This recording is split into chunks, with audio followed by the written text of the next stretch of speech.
learning to code has fundamentally changed. It's a lot different now than it was even 1 or 2 years ago, and even myself as someone who makes long-form tutorial content has been changing my perspective on what the most effective way is to actually learn this technology and what's important and what you can completely skip. So in this video, I want to break down how I'm thinking about learning to code in 2026, what I'm doing personally, and what I would recommend to you if you're someone who's trying to get into this industry. Let's dive in. So I want to start by kind of reminiscing on the old way of learning how to code, which some of you may be using right now. And I think a lot of you watching this video are going to remember if you've been in this industry for 3, 4, 5, 6+ years. When I started learning how to code, it was 2012. Back then, we didn't have AI tools. AI wasn't even really a thing yet. We hardly had machine learning.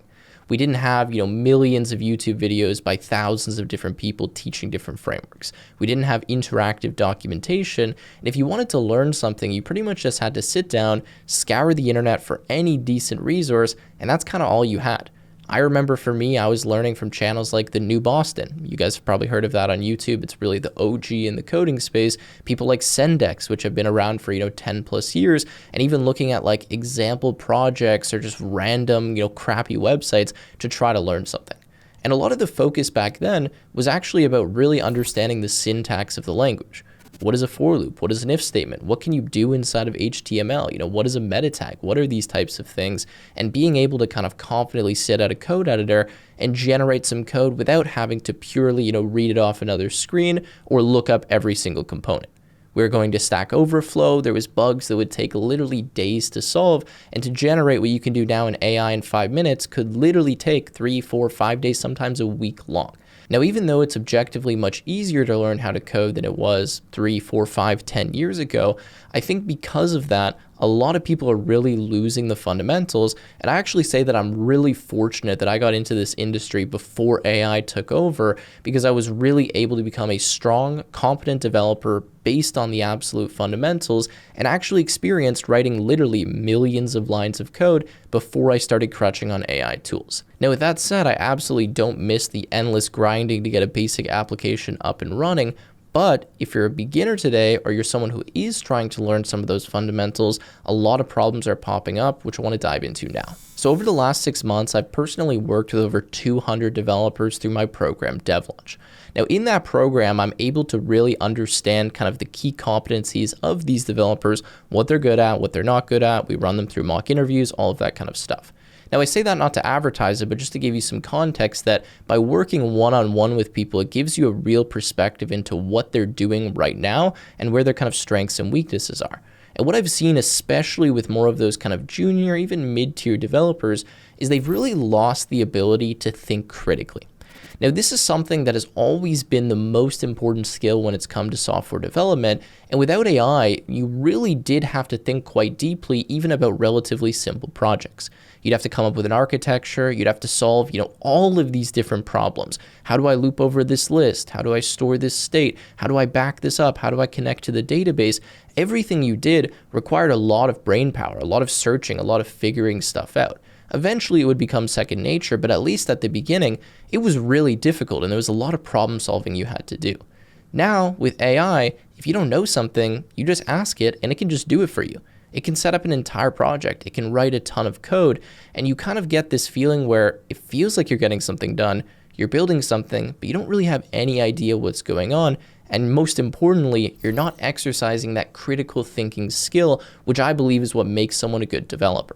So a lot of the people I work with today, especially if they started learning this during this kind of AI era, they have that issue, right? Where they have kind of this confidence because they've built some projects, but they don't really have any ability to think critically, to compare different alternatives, to explain why they made certain decisions, because the truth is they didn't make decisions. They outsourced their thinking to an AI model, and they simply prompted it with a little bit of an understanding based on, 4 hours of a YouTube course they went through. And to be honest with you, I don't blame these developers. If I was just learning how to code as a complete beginner, I would probably lean into that too, because I can just get things done so quickly, and it's just speeding up, so much of that hard work. But that hard work is also something that, at least for me, really got me into coding in the beginning. That really rewarding feeling of spending hours working on a bug and solving it, and always remembering that solution in the future. Or spending, 3 weeks working on an application to have it finished and having something you're really proud of. That's what made me start to get more confident as a developer, to really get passionate about the field and to want to write code, to want to do this as a job and to walk into an interview like, yeah, I built this. I'm really proud of it. Here's the things I did. Here's why I did it. The devs that I work with today, most of them, I just don't see that anymore. I'm missing a lot of that passion that I remember having. And again, a lot of those fundamental skills where, even mid-level devs are struggling to write basic code. They don't know a for loop. They don't even know what type you're supposed to use in a language like Java or C++. And it's just mind-boggling to me. But again, I get it. Now, with all that said, not all of this is a bad thing, and not every developer is falling into this trap. I have worked with many developers who don't have these issues, who actually did start learning in the past year or two and have made an insane amount of progress because they've leveraged things like AI tools effectively, right? They've kind of learned how to balance themselves and to make sure that they're actually picking up the important information that they need, while being able to skip some of the more monotonous things like memorizing every piece of syntax, but still getting the fundamentals down.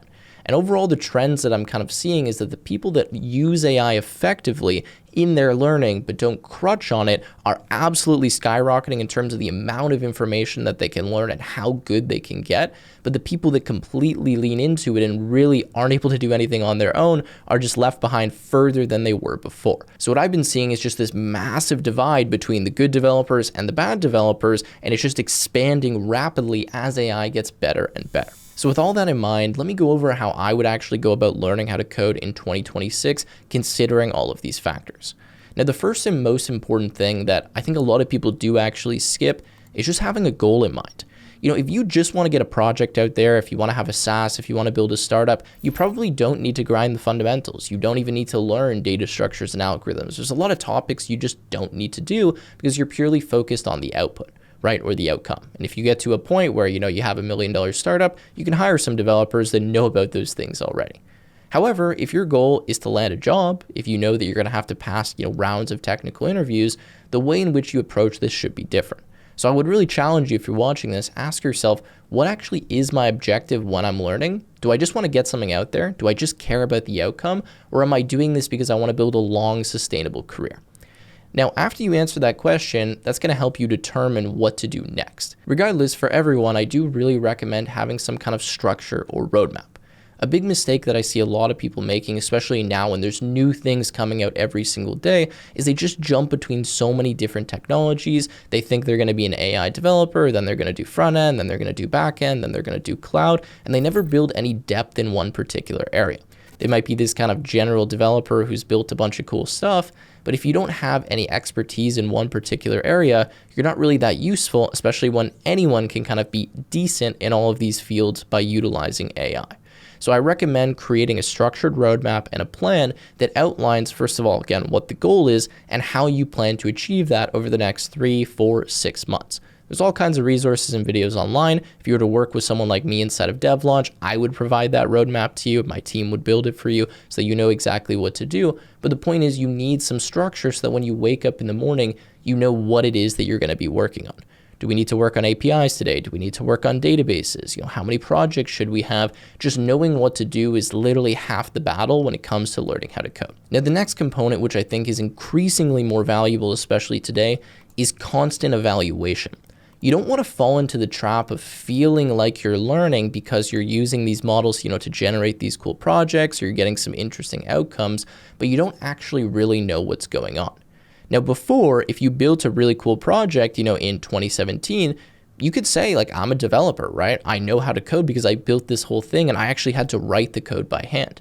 But now in 2025, 2026, it doesn't really matter what you're able to generate unless you can actually prove that you did that and that you're the reason why this is the outcome, not some random AI model. So when I say constant evaluation, I mean actually testing yourself much more than you would have in the past to understand, do you actually know what's going on? So ways that I like to do this is obviously following, like a structured course where it would have quizzes or assessments or projects you do actually do on your own. But if you're just going to work on this, self-paced, going to AI, asking it to quiz you, asking it to give you, multiple choice questions, mini projects, code snippets you have to write on your own. Going through, files that maybe an AI model has generated and seeing if after reading it, you could reproduce that. turning off the internet on your computer and trying to write even, 10 minutes of code by yourself, I think that really exposes where the gaps in your knowledge are. And just the more you can evaluate yourself to get an objective metric of what you know and what you don't know, the better off you're going to be, and the less surprised you're going to be if you get into an interview situation and they start quizzing you on things that you genuinely don't know anything about. And then the last step is really just utilizing AI tools. And I know this goes without saying, but as much as it's great to write code on your own and you should be writing lines without using AI and not crutching on it, it would be stupid to say don't learn these AI tools, because this is where the future's going, right? Prompt engineering, MCP, all of these things are really important topics to know, and you definitely shouldn't skip them, but you just want to make sure that you're balanced in terms of picking up the fundamental skills, actually deeply understanding what's going on, learning about things like system design, making decisions, questioning the AI models, but also learning how to use these tools to increase your productivity and efficiency and your learning. AI is great because it's literally a coach and a tutor sitting beside you, but you have to use it like that and not just kind of cheat with it effectively, because ultimately you're only cheating yourself. Now, I know it's not the most concrete roadmap in the world. It really depends on what you're trying to do and, again, what your goal is. But generally speaking, I think that the people that do follow this kind of plan and really are trying to challenge themselves, ensuring that they do deeply understand what's going on and questioning the things that are being generated by things like AI models, are much further ahead than those that don't. And if you use this approach, fortunately, you can learn to code probably 5 times faster than I was able to, because the access to information is just so much more instant, and it's less searching and more, can I really comprehend this and retain this information long term? Anyways, guys, that's all that I have for you in this video. If you are focused on learning, then a great platform that I do recommend is the sponsor of today's video, Brilliant. Brilliant is where you learn by doing, with thousands of interactive lessons in math, data analysis, programming, and AI. They adopt a first principles approach, ensuring you understand the why behind each concept. Every lesson is interactive, engaging you in hands-on problem solving, which has proven to be 6 times more effective than simply watching lectures. The content is developed by top-notch educators, researchers, and professionals from renowned institutions like MIT, Caltech, and Google. Brilliant emphasizes enhancing your critical thinking abilities through active problem solving rather than memorization. As you learn specific subjects, you're simultaneously training your mind to think more effectively. Consistent daily learning is crucial, and Brilliant makes it effortless with their bite-sized lessons, allowing you to acquire meaningful knowledge in just a few minutes each day, which is perfect for replacing idle screen time. Additionally, Brilliant offers a comprehensive range of computer science and Python courses, as well as extensive AI workshops, guiding you from a complete beginner to an expert through practical, hands-on lessons. To learn for free on Brilliant, go to brilliant.org/techwithtim, scan the QR code on screen, or click the link in the description. Brilliant has also given our viewers 20% off an annual premium subscription, which gives you unlimited daily access to everything on Brilliant.